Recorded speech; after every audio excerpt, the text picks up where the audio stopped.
Students, इस second chapter में हम करते हैं आज second topic scattering of light. यहाँ जैसे बच्चे मैंने लास्ट वीडियो में आपको बताया था कि यहाँ पर बहुत सारा पोर्शन इस चैप्टर में से कट गया है।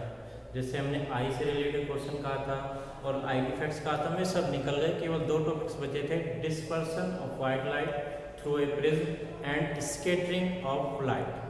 ये दूसरा क्वेश्चन हम आज कंप्लीट करेंगे और ये हमारा चैप्टर ये पर फिनिश हो जाएगा।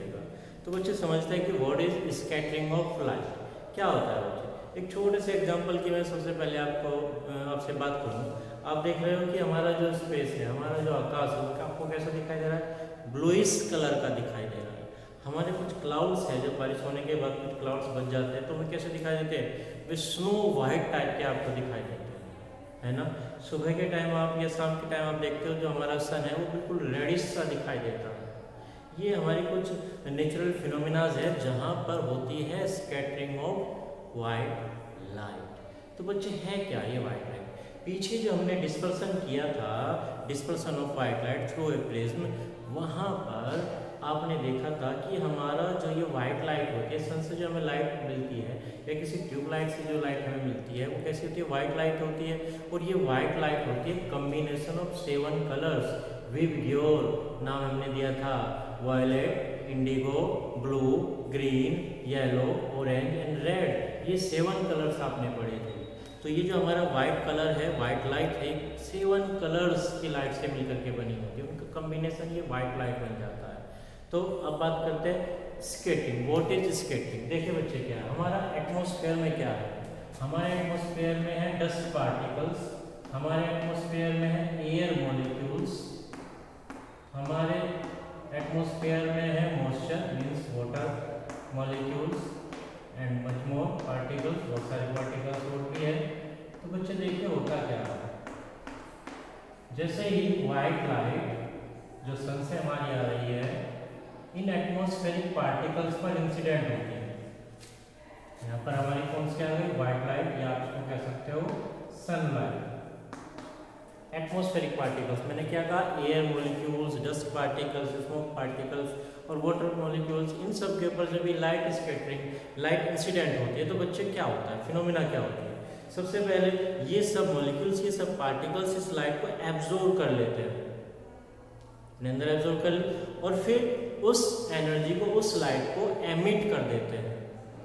लेकिन इस बार जो लाइट एमिट होती है बच्चे, in the direction of incident of light नहीं होती, ये होती है perpendicular to the direction of incidence, incidence direction के परपेंडिकुलर डायरेक्शन। यहाँ पर लाइट इंसिडेंट हुई और ये इस डायरेक्शन में एमिट हो जाती है, perpendicular to incident direction. This phenomena is called scattering.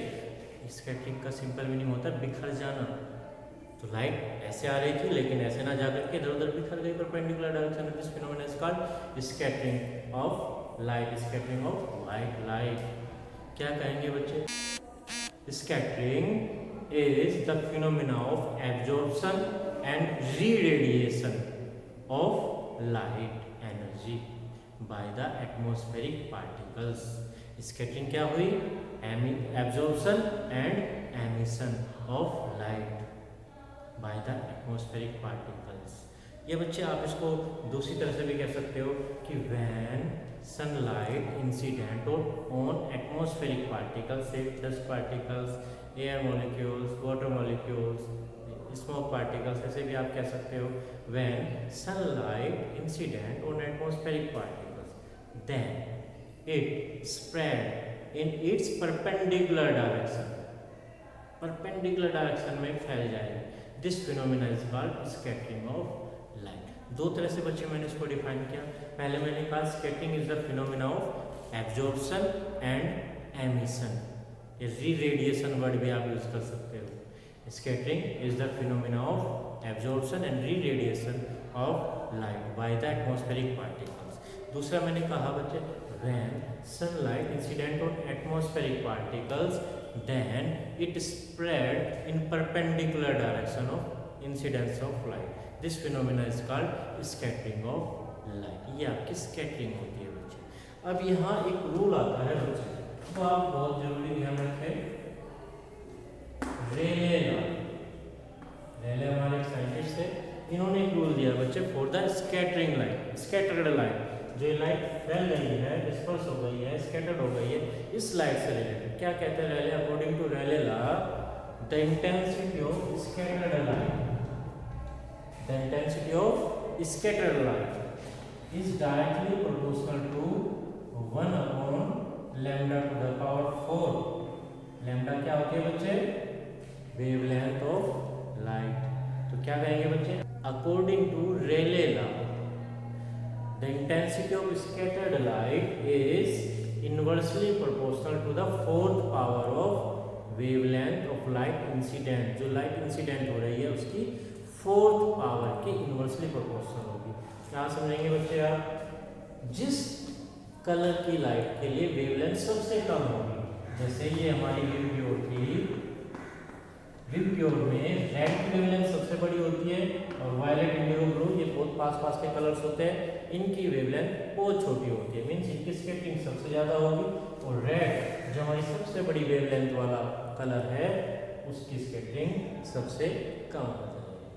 और बच्चे ध्यान रखिए ये रूल कब लगता है, when the size of scattered particle is of the order of size of wavelength of light. जब हमारा स्कैटर्ड पार्टिकल, ये पार्टिकल जो हमारे एटमॉस्फेरिक पार्टिकल्स है, ये जो भी हमारा स्कैटर है, इन पार्टिकल्स का साइज किस ऑर्डर का हो, of the order of wavelength of light, तब ये रूल फॉलो होता है। अगर उस पार्टिकल का साइज लाइट की वेवलेंथ के साइज से बड़ा हो जाए तब ये रूल फॉलो नहीं होगा, तब इक्वली स्कैटरिंग हो जाएगी सभी कलर्स में। तो बच्चे अब बात करते हैं इस डेफिनेशन के बाद different practical phenomenas of scattering of light, जो मैंने आपको शुरू में एग्जांपल के फॉर्म में बताया था। तो सबसे पहले हम यही बात कर लेते हैं blue colour of sky.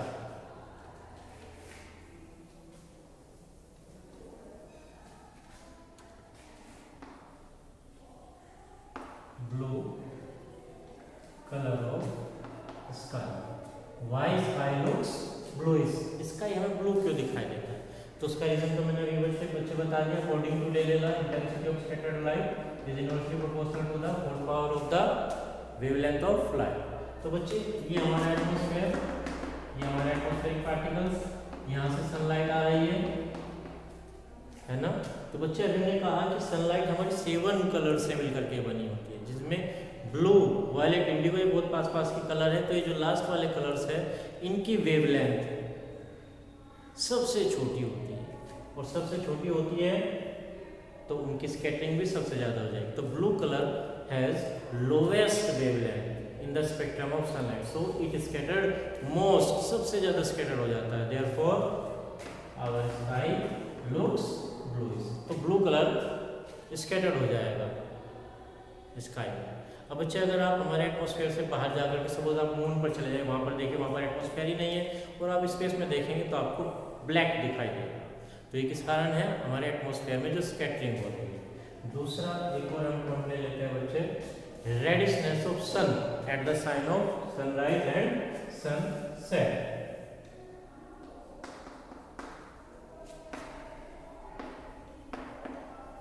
Reddishness of sun at the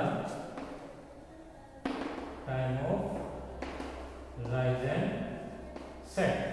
जब सुबह निकलता है शाम को छिपता है तो हमें रेडिश दिखाई देता है। बच्चे देखिए क्या, ये हमारी अर्थ है, ठीक है बच्चे, ये हमारा है एटमॉस्फेयर, ये मैंने एक ले ली कोई horizontal line. At the time of moon, sun हमारा यहाँ से बहुत ऊपर की तरफ है, तो लाइट एटमॉस्फेयर के थ्रू ऐसे ट्रेवल कर जाती है, स्कैटरिंग हो जाती है, ब्लूइश हमें स्काई दिखाई देने लगता है। लेकिन जब eight the time of sunset और सनराइज, सनसेट और सनराइज का टाइम होता है तो सन हमारा कहाँ होता है, हॉरिजन पर होता है। और देखिए इस कंडीशन में light travels A longest distance through the atmosphere. तो देखिए बहुत बड़ी डिस्टेंस ट्रेवल कर रही है, यहाँ पर आप खड़े हुए हो सपोज, तो आप तक आने तक लाइट ने एटमॉस्फेयर के थ्रू बहुत ही बड़ी डिस्टेंस ट्रेवल की है। In such a longer distance all lights having lower wavelength scattered except red, red को छोड़ करके सारी लाइट्स स्कैटर्ड हो गई। तो हमारी आइज तक कौन सी लाइट पहुंचती है, केवल रेड पहुंचती है और हमें सन रेड दिखाई देने लगता है। ठीक है स्टूडेंट, ऐसे ही एक एग्जांपल हम लेते हैं, danger signal is red. Danger signal भी हमने क्या यूज किया है, रेड यूज किया हुआ है।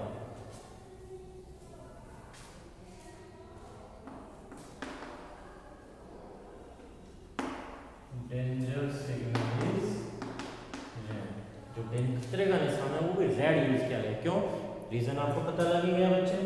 For a longer distance all colours having lower wavelength scattered, but as red has largest longest wavelength so it not scattered after travelling a long distance. बड़ी distance travel करने के बाद भी ये स्कैटर्ड नहीं होता, इसलिए हमने डेंजर सिग्नल को क्या यूज किया, रेड यूज कर लिया।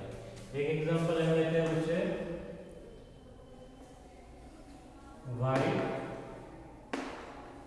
Colour of clouds. Clouds white क्यों दिखाई देते हैं?